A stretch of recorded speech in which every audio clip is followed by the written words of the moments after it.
غوث اعظم کا دھوبی فوت ہو گیا. کون؟ پتہ نہیں آپ کو بھی اتنا ہی مزہ آ رہا ہے جتنا مجھے آ رہا ہے. حضور غوث اعظم کا دھوبی فوت ہو گیا، کپڑے دھوتا تھا. تو بعد میں اس دھوبی کو کسی نے خواب میں دیکھا تو پوچھا کیا بنا؟ تو کہنے لگے کچھ بھی نہیں. فرشتے نے آ کے پوچھا من ربو کا، رب کون ہے؟ تو میں نے کہا میں تو غوث پاک کا دھوبی ہوں. اس نے پوچھا ماں دینوں کا، تیرا دین کیا ہے؟ تو میں نے کہا میں غوث پاک کا دھوبی ہوں. فرشتہ پھر کہنے لگا تو کیسا دیوانہ ہے، میں کہہ رہا ہوں کہ اللہ کا پتہ بتا، رب بتا، تو غوث پاک کا بتا رہا ہے.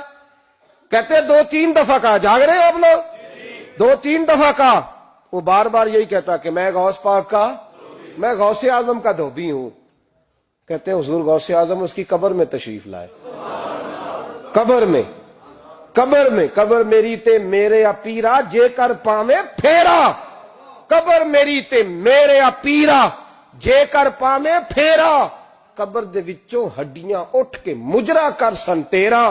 حضور غوث اعظم قبر میں آئے اور فرمانے لگے کیوں تنگ کرتے ہو میرے ماننے والے کو؟ کیوں تنگ کرتے ہو میرے؟ یہ کوئی لوارث ہے، اس کو تنگ کر رہے ہو؟ کہا حضور اللہ کا پتہ بتاتے ہیں تو آپ کا بتاتے ہیں. فرمانے لگے تمہیں سمجھا رہا ہے، یہ تمہیں سمجھا رہا ہے کہ عبد القادر کے تو کوئی دروازے سے گزر جائے تو اسے خدا یاد آ جاتا ہے، اس نے تو ساری زندگی کپڑے دھو کے دیے. یہ تمہیں بتا رہا ہے کہ مجھے رب بھولا، ان کے تو گلی سے گزر جائے تو اللہ اللہ کرنے لگتا ہے، اور میں نے ساری زندگی کپڑے دھوئے ہیں، میں نے ساری زندگی ڈرائیوری کی ہے، میں نے ساری زندگی نوکری کی ہے، میں تابع دار رہا ہوں، مجھے رب بھول گیا ہے. فرماتے ہیں حضور غوث اعظم نے فرمایا مجھ سے پوچھو کیا پوچھنا ہے، مجھ سے پوچھو. فرشتے کہنے لگے ہم پوچھتے ہی نہیں، ہم پوچھتے ہی نہیں.